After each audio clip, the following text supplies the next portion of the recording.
ఈ శనివారం నాడు విష్ణుమూర్తి ధర్మాన్ని రక్షించడానికి, చెడును అంతం చేయడానికి 10 ముఖ్యమైన అవతారాలను దశావతారాలు ధరించారు. సత్య, త్రేత, ద్వాపర మరియు కలియుగంలోని పరిమాణాన్ని ఈ అవతారాలు సూచిస్తాయి. వీటిలో ప్రధానంగా మత్స్య, కూర్మ, వరాహ, నరసింహ, వామన, పరశురామ, రామ, కృష్ణ, బుద్ధ, బలరామ మరియు కలికి అవతారాలు ఉన్నాయి.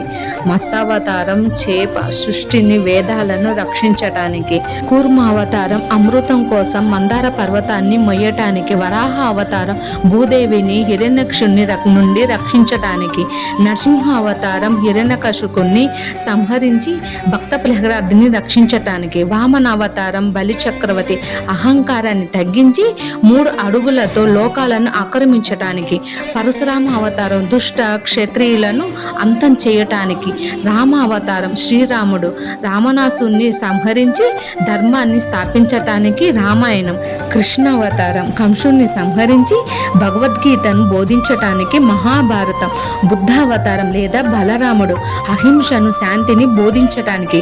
కలిక అవతారం కలియుగంలో అంతంలో దుష్ట శిక్షణ కోసం రాబోయే అవతారం.